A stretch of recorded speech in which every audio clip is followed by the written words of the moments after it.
Hello everyone and welcome to Mountain Lake Journal. I'm Tom Howick. The Strand Theatre here in Plattsburgh is hosting the premiere of a new documentary on July 9th based on the poetry of SUNY Plattsburgh lecturer and writer Aimee Baker, whose poems tell the stories of some of the thousands of women who go missing or whose unidentified remains are found each year.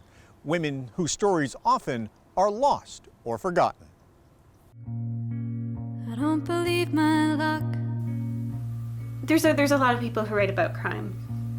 There's a lot of people who write about serial killers. There's a lot of podcasts about criminals. Everyone's sort of fascinated about what they're doing and what they're up to. I saw that coward run. There's not a lot being produced that centers sort of the victim's story and talks about what they're going through. And so I thought it was important as a writer to sort of center that through my writing. And with that comes a huge burden, but I'd rather hear their stories than about what happened to a serial killer, or why a serial killer did what they did, or why an abuser did what they did. Like, that's not really important to me. I heard a gun go off, the morning sun. I don't believe my heart, it has done me wrong. The voice inside my head says run. My name's Aimee Baker. I'm a writer and I'm a poet. And I'm someone who became obsessed with telling the stories of missing women and what happened to them. Do you believe me now? I won't do no wrong, but I saw your hands. She is a full-length documentary about Aimee Baker's book of award-winning poetry, Doe, and her quest to give a voice to missing and unidentified women across the United States. Directed by local filmmakers Greer and Vanessa Cicarelli, she will premiere at Strand Theatre in Plattsburgh on Saturday, July 9th. Aimee Baker, Vanessa Cicarelli, and Greer.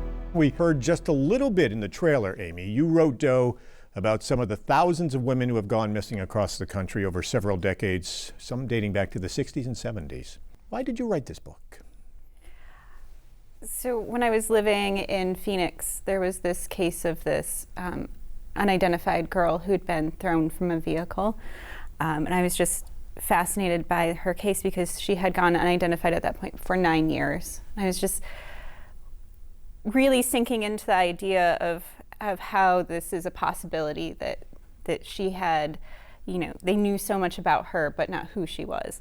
And so through that process, I started researching her and finding more and more cases of women who I'd never heard about. And that's how the project really started getting going. What was it about her story that grabbed you? So it happened just not very far from where I was living. And they had all these drawings of her that were just really almost cartoonish drawings of this woman. Even though that they had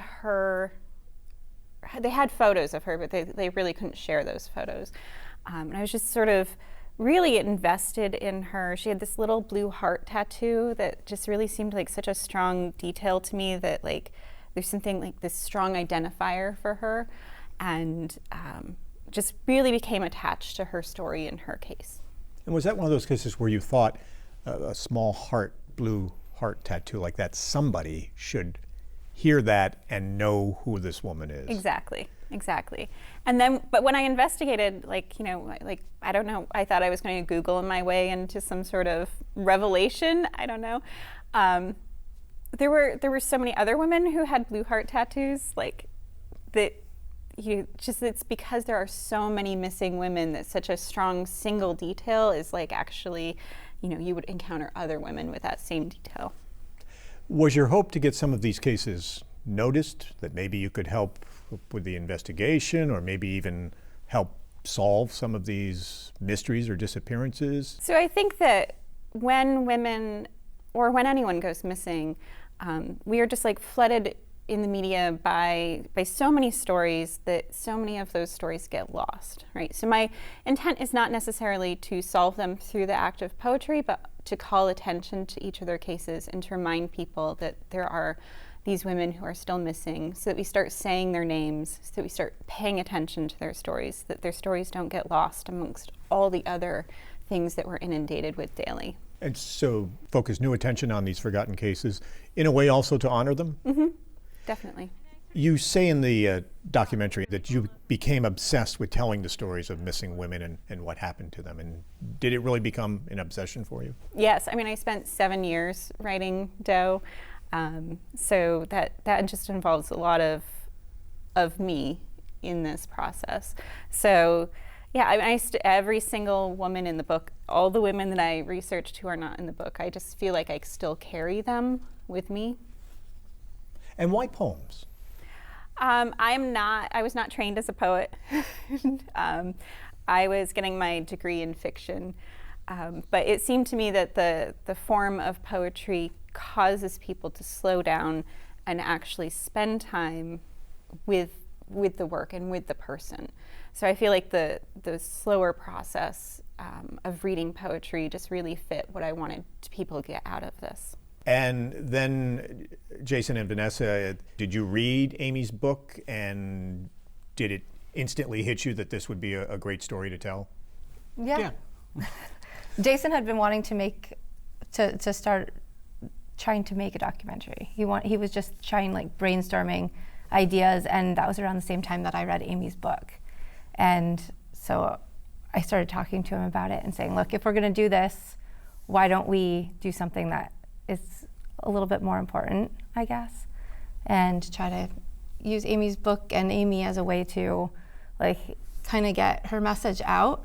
I was very shocked by how many people are, like, I knew people go missing, but I didn't realize how many are unclaimed and how they go missing for so long. So when you read that was really impactful, because I think I was, like, freaking out and, like, telling Jason, like, people are missing that people are not looking for because they think they've run away or they think something else has happened. I don't think anybody's grasping how deep and widespread, and it's like everybody is kind of,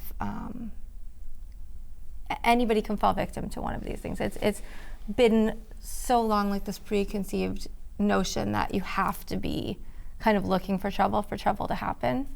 And I think through reading Aimee's book, it kind of showed us that can happen anyway, right? You know, it really is trying to show the different cases, how these cases happen.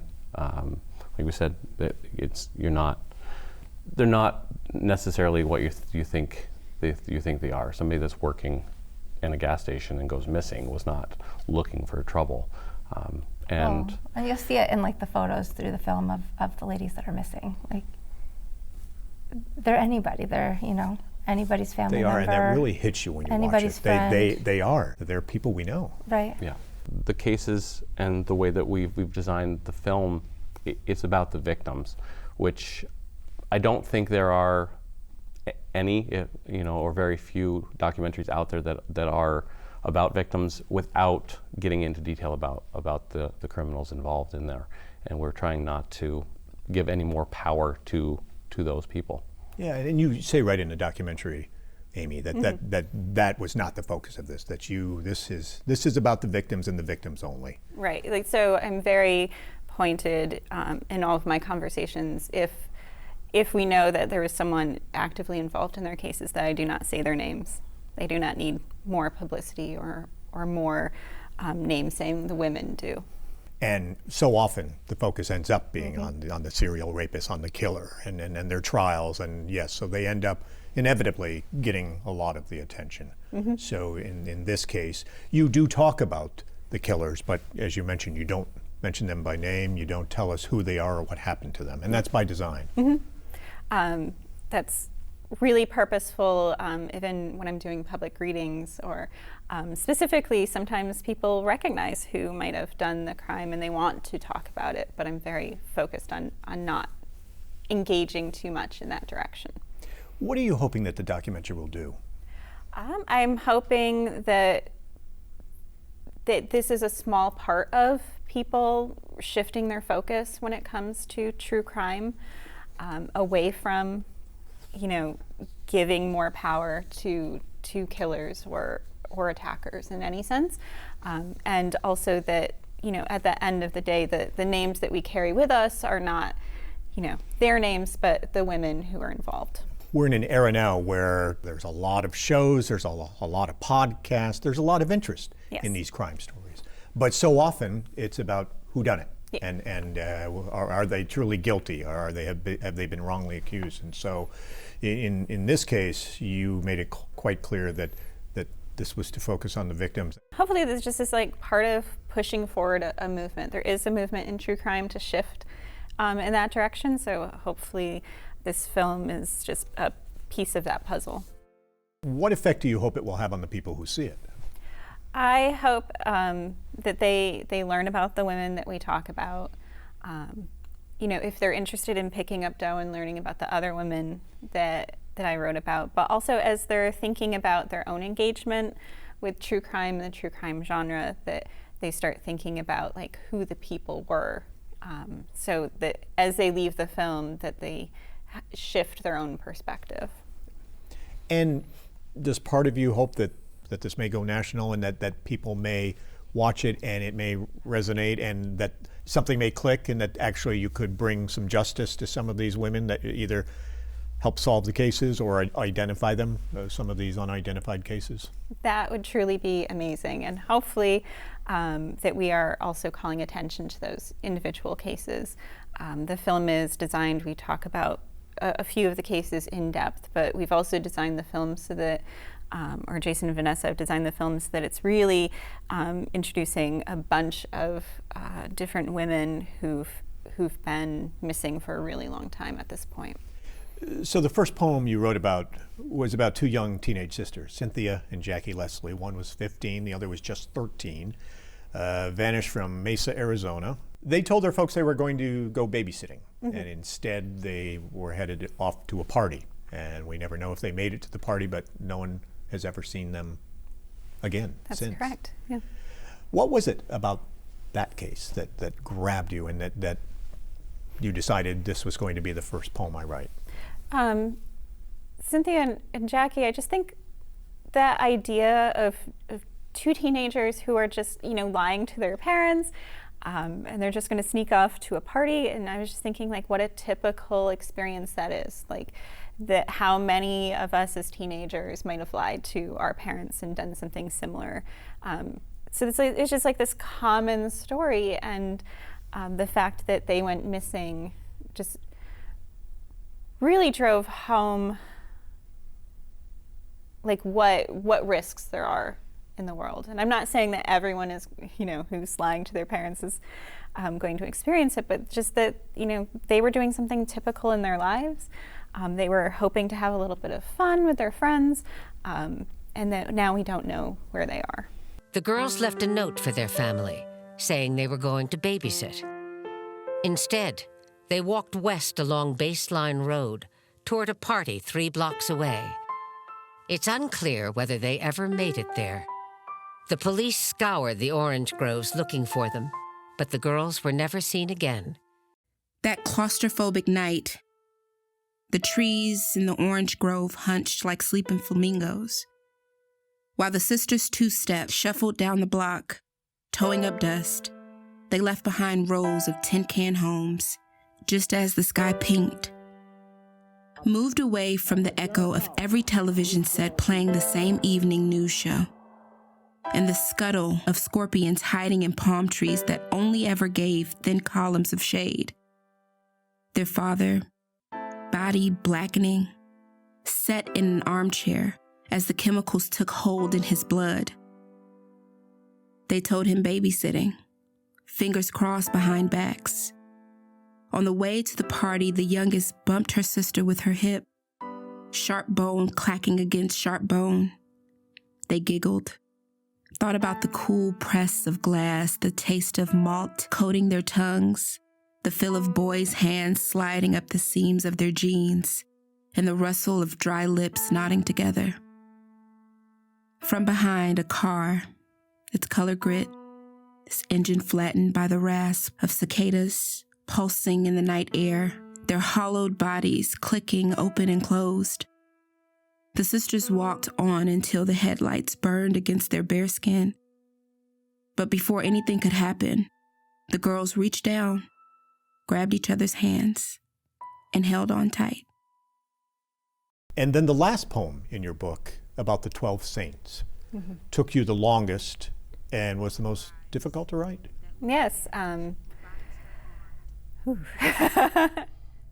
That one, that poem took me the longest. I knew from the start that I wanted to work on that poem, but it's a 12-part poem. They're all sort of in the circle of a serial killer who may have been the perpetrator in all of those crimes, or he might not have been. But it took me a really long time to process how I would handle all 12 at once. And it became the final poem, which is good because the poem progressively gets angrier as it goes. And so there's like this final poem where like that sort of anger at what happens to women in America is much clearer. Jason and Vanessa, much of the documentary focuses on Aimee and how and why she followed these particular women in cases. We hear about the women and their cases from a very familiar voice, a very distinctive voice. Kate Mulgrew, who most of us know from TV, from Star Trek, the TV series, and more recently from Orange is the New Black. In Ohio, a black woman's body is found beneath a bridge and labeled victim number 8. In New York, a black woman found dead inside a storage tote will become known as Peaches for the rounded peach tattoo on her breast. And in Georgia, a black woman's bones are found in the underbrush by a man walking his dog. Why did you want Kate to be the voice? Why did you want her to be part of this project? We wanted other voices within the documentary besides Aimee, just to kind of tie everything together. And we kind of broke the film up into like 3 parts. Aimee's actual interview. Kate's voice is kind of the umbrella narrator for the film. And then she brings in all of the actual facts. Kind of more of a motherly voice for the whole film. And then the poetry itself has 2 more voices. Raven Goodwin and Coco Jones came in for the narration on those. And we really wanted a variety of ages and ethnicities and just different things to kind of cover what we cover in the film. To represent all women, in a way, as much as we could, right? Like, it's hard to represent everybody, but we wanted to have like a variety of ages and backgrounds. You took the film to a number of film festivals. And what was the response that you got at the film festivals? We've been having great response through the film festivals. We've been accepted into over 8 film festivals as of now. We've won awards at 2 of them. And it really seems to be doing well. It seems to be doing what we want it to do, getting the story out in the light that we want it to. So the premiere at the Strand on July 9th, then where from there? Will you look to show it, have screenings at theaters here in the Northeast, or are you hoping to go national?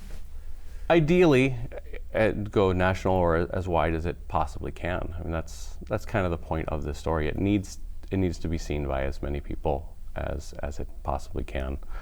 The cases are from all over the United States, and I think it would benefit to have as wide of an audience as possible.